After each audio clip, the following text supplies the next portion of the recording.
Hello, my friend. It is Adrian, and it is great to be with you on this Friday. Hello, contact mappers. And I just want to talk about something that has been on my heart that might actually be maybe a little bit controversial. So, a little bit of a warning there that this may be controversial for some of you, but I think it's an important conversation. And I think it's something that maybe doesn't get talked about enough and that we all wrestle with internally, and I think it's important we talk about it. So, hey, Jeffrey. Hey, Jeff. Good to see you jumping on here. There's a bunch of awesome people jumping in here. So make sure you say hello and say where you are watching from in the comments. And it's great to see you. But here's the conversation I want to talk about. So, prospecting, right? Talking to new people, trying to build your business, trying to generate new customers, trying to generate new leads is something that is just part of life for almost any entrepreneur, depending on what you do, depending on what sort of industry you're in. That comes with the territory, right? You have to prospect, you have to generate new opportunities in order to be able to grow your business. Hello, Sonny. Good to see you, man. Glad to have you on here. Thanks, Jeffrey from Virginia. Good to see you, buddy. So this is a really important piece of what we have to do, but it's also, I have a feeling that as you heard that word prospecting, as you saw that, oh my goodness, hey Ed, you had a little bit of a pit in your stomach because it's not a word that has a good association around it. People don't like prospecting. They sure as heck don't like being prospected. And here's what I think is really underneath that.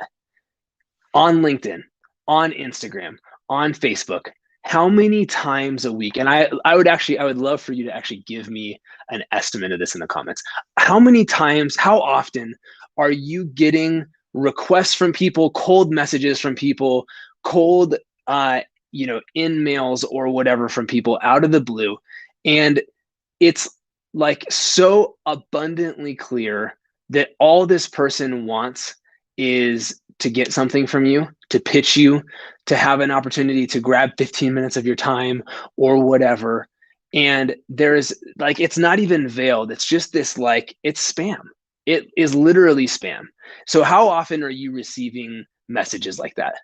I, uh, I'm like so behind on my Facebook friend requests because there's so many things that look like they're almost certainly spam in that inbox that I'm just like, I don't even have time to deal with this to even delete them.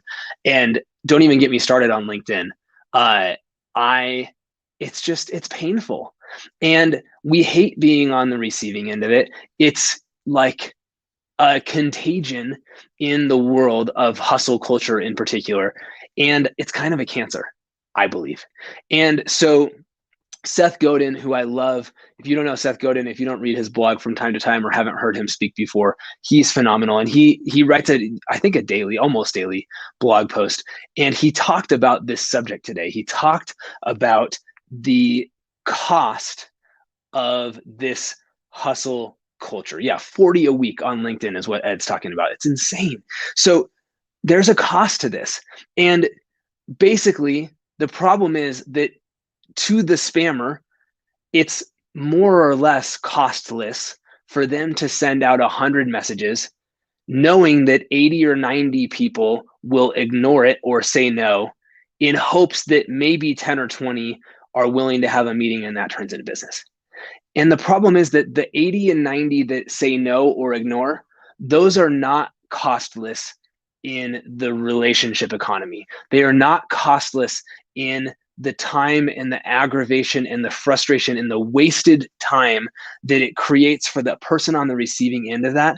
And if you don't understand that, then you're not paying attention because you're on the receiving end of it and you know how frustrating it is and how much it kind of makes you not even like, I go through periods where I'm like, I can't do LinkedIn anymore. I just can't. It's just a cesspool. I'm not doing it.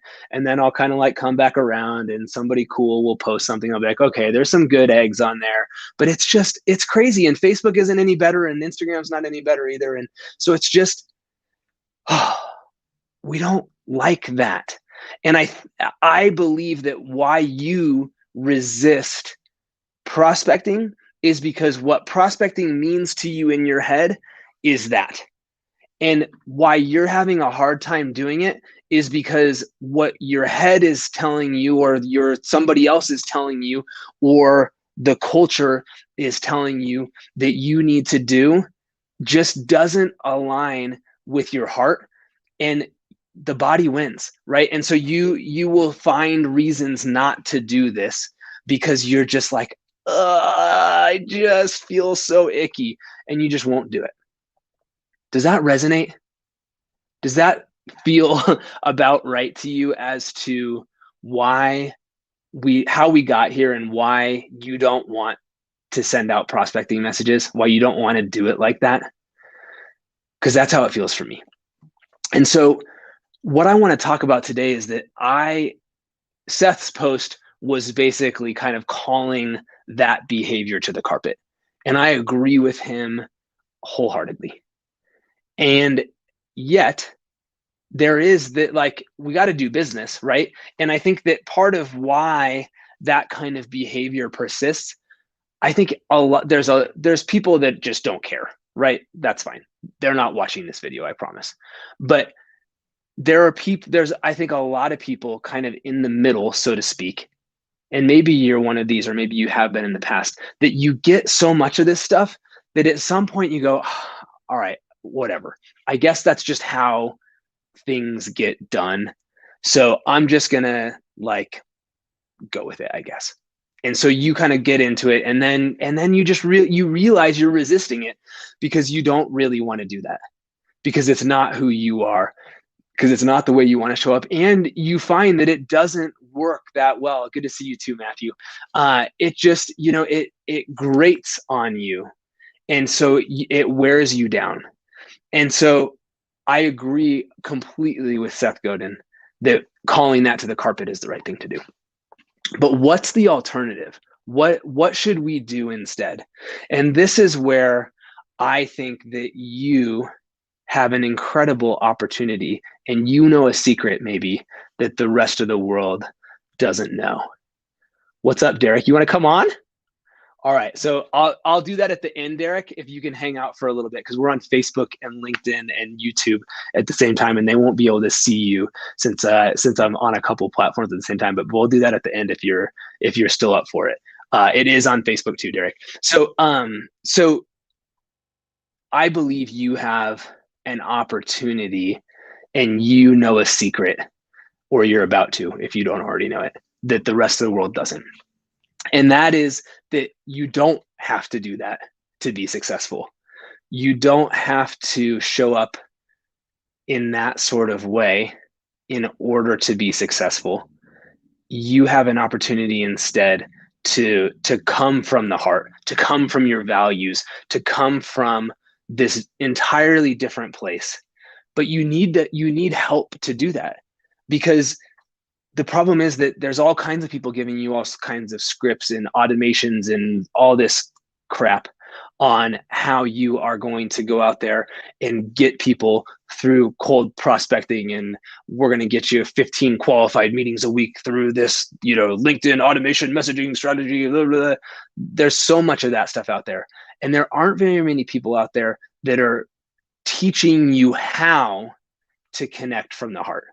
There might be people out there telling you should do that. There might be people out there telling you that you shouldn't cold message and that you should build rapport or you should do this, but there's not very many people that actually can teach you and tell you how to do that. And the reality is, for a lot of us, that's not just the easiest thing in the world. It's not the easiest thing to come up with the words or to know what to say or to know how to be in a conversation to allow you to do that. So I get it. I think that's really important. And I think that if nobody shows you or tells you how to do it, then you might not be able to. And that's where I want to help. My buddy Joe told me a story about the creation of Hallmark cards, which is kind of funny because I feel like Hallmark cards kind of have become eye-rolly in the last 20 years. I don't know how long, whether that was always the case, but Hallmark cards were one of the biggest bumps in utilization and sending of personal mail in the history of the United States Postal Service. Now, why was that the case? The reason why is that people want to send heartfelt messages to each other, but they struggle to find the words. They struggle to know what to say. And so, since they don't know what to say, they end up they don't send anything. And so Hallmark's genius is that they came up with these messages that kind of gave you the words that you wish you would have had yourself but didn't, so that you don't have to, and you can just send this card and gives you the words. And I think sometimes that's what we need. Sometimes we need somebody that can just give us a little help going from, I know how I feel, but I don't always know how to express it effectively or to converse effectively in a real way. And I need some help to get there. I see you, Derek. I'm coming to you, buddy. Don't worry. So that's, I think, the essence. And so we have something like that that I would like to share with you. It's called the Coffee Shop Interview. It's a #1 bestseller on Amazon. So you can go buy a physical copy of it for, I think, $6 on Amazon. It's not very expensive. But I would be happy to share a PDF version of it with you totally for free.